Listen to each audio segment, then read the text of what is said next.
हमें बिना भोग लगाए कभी नहीं खाना चाहिए, क्योंकि भोजन में भी दोष होता है, अन्न में भी जड़ चेतन जीव जत, यहां लिखा है कि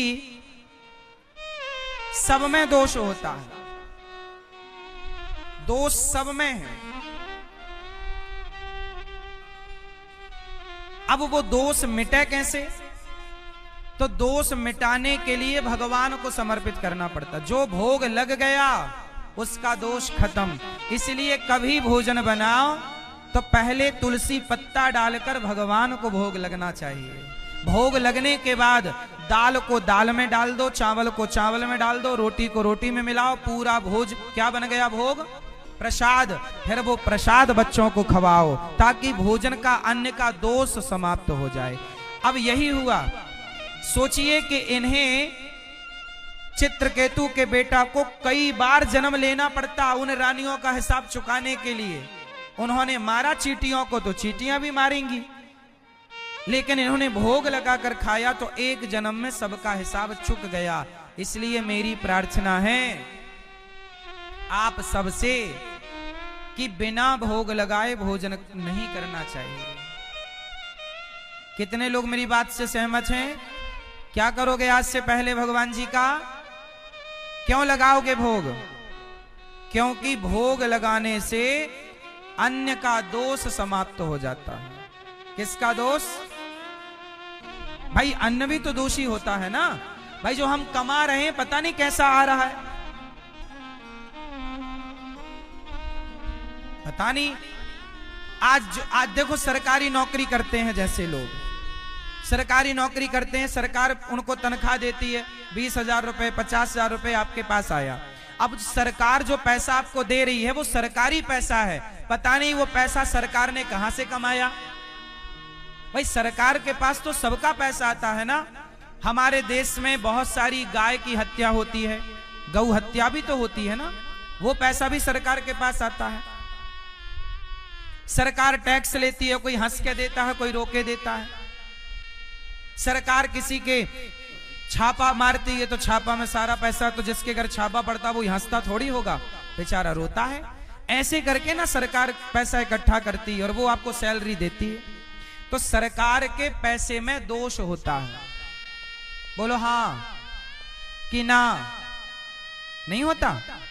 आप किसी के घर काम करने गए, जैसे मैंने आपके घर मजदूरी की, तो मैंने आपके घर 500 रुपए कमाए, तो जो 500 रुपए आपने हमें दिए, पता नहीं वो 500 रुपए आपने कहां से लाए होंगे, चोरी करके लाए होंगे, कि लूटा होगा, कि डाका डाला होगा, कि ईमानदारी से कमाए होंगे, कि बेईमानी से कमाए। अब वो 500 रुपए में दोष तो है ही ना, भले मैंने मेहनत करके कमाई, अब उसे शुद्ध करना पड़ेगा।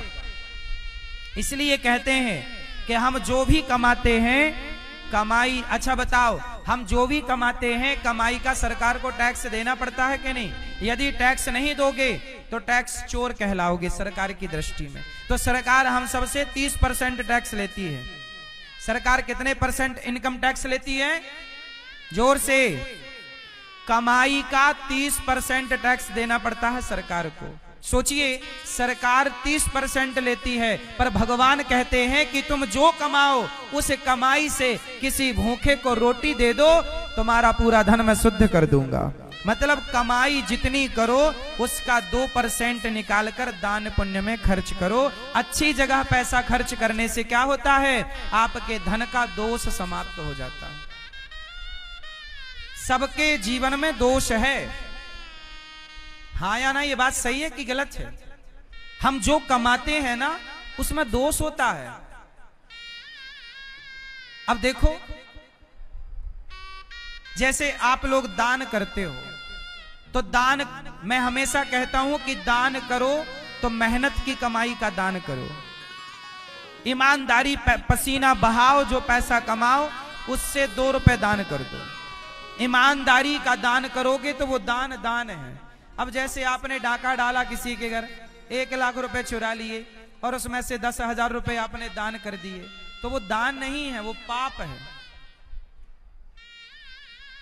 आपने किसी के 1 लाख रुपए चुराए और 10,000 दान कर दिए, आपको क्या लगा कि बाकी पैसा हमारा शुद्ध हो जाएगा? नहीं, हम कहते हैं लाखों दान मत करो, 1 रुपए दान करो, पर मेहनत का दान करो। दान करने से फल तब मिलता है जब अपनी कमाई दान की जाती है।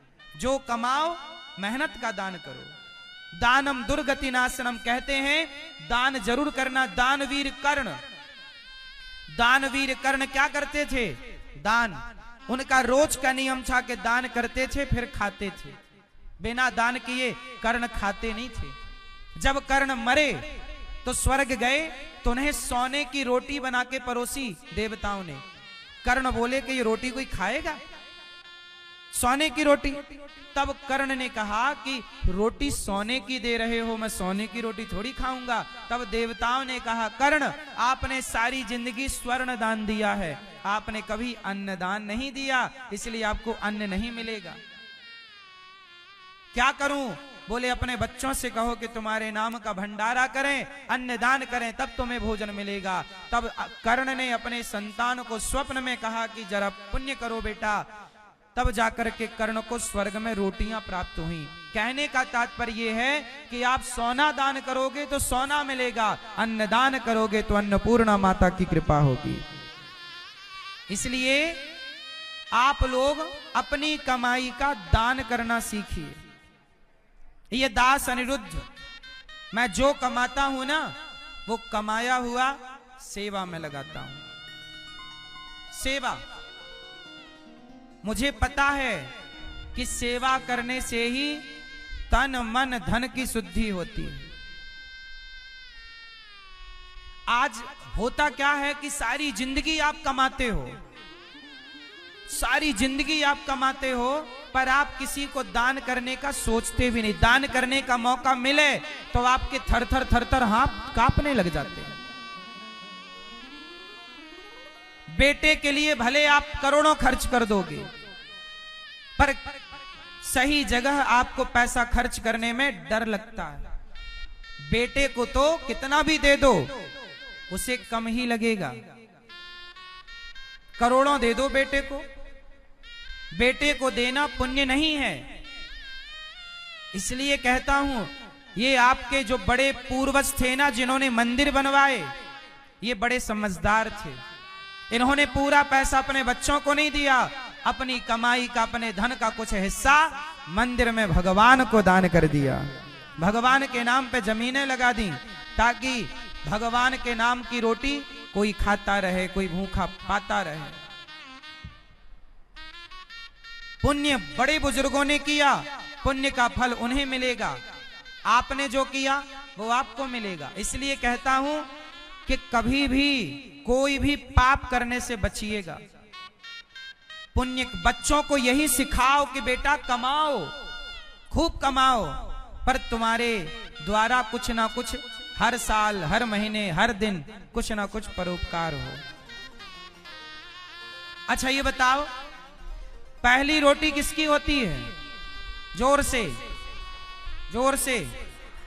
कितने लोगों के घर से नित्य 365 दिन की 365 रोटी किसके घर से निकलती है बताओ? निकलती है? किसी दिन निकलती है तो किसी दिन आप लोग भूल जाते हैं, किसी दिन नहीं निकालते। एक रोटी भी आप नहीं निकालते। आखिरी रोटी किसकी निकलती है? जोर से, जोर से। कुत्ते की। बताओ किसके घर से 365 दिन की 365 रोटियां निकलती हैं? नहीं निकलती। किसी के घर से निकलती हो तो मैं प्रणाम करता हूं, वरना सोचिए कि आप गाय की रोटी भी खुद खा लेते हैं और कुत्ते की रोटी भी खुद खा लेते हैं, फिर कहते हो कि बेटा लड़ता क्यों है? कुत्ते की रोटी बेटे को खवाओगे तो कुत्तों की तरह ना लड़ेगा वो। भाई रोटी किसकी खा रहा है? भाई सुनो, भले आपके घर में रोटी बन रही है ना साहब, लेकिन उस रोटी पर भी पहला अधिकार गाय का है, लीगल तरीके से। आखिरी रोटी पर अधिकार किसका है? कुत्ते का। और दूसरी रोटी, पहली रोटी गाय की, बताओ दूसरी रोटी किसकी होती है? बोलो। हमारे गांव में कुछ लोग ऐसे थे पहले, जिनको मैंने अपनी आंखों से देखा कि वो भोजन करने बैठते थे तो एक रोटी निकालकर थाली के आगे रख देते थे। बोलो हाँ। थाली से चावल निकाला, दाल निकाली, साग लगाई और एक रोटी किनारे रख दिए। किसकी थी वो पक्षी की थी। वो कुत्ता खाए, बिल्ली खाए, जीव कोई भी खाए, वो पक्षी की रोटी थी। पहले के लोग कितने ईमानदार थे कि अपनी थाली से एक रोटी निकाल के बाहर रखते थे। आजकल 365 रोटियां ना आप कुत्ते को दे पा रहे हो, ना गाय को दे पा रहे हो। पहली रोटी गाय की निकालो, गाय को ढूंढ ढूंढ के खवाओ। नहीं है तुम्हारे घर में गाय, नहीं में मिलती गौ माता, तो गौरी गोपाल गौशाला है।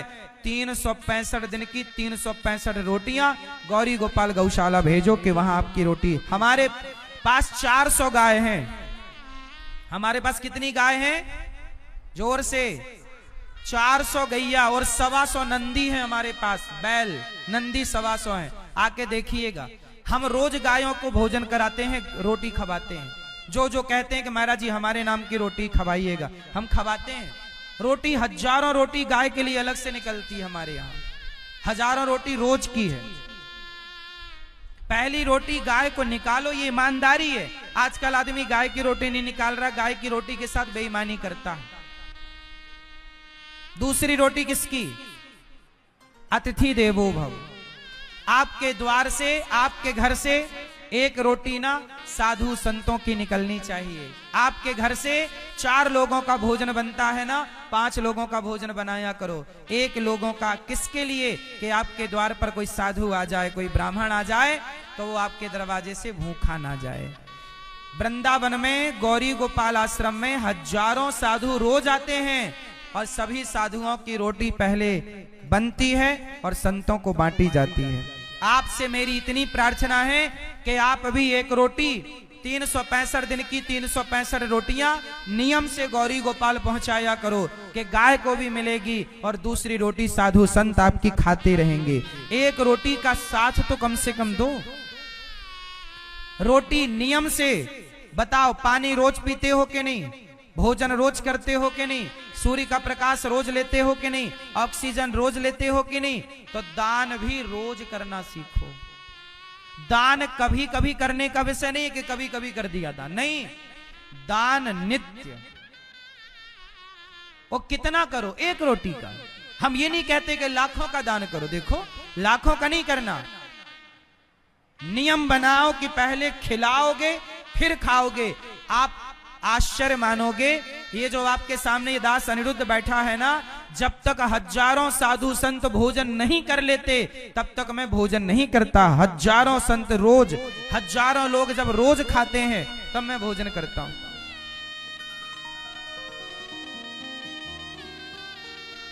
तो आपको नियम बनाना चाहिए।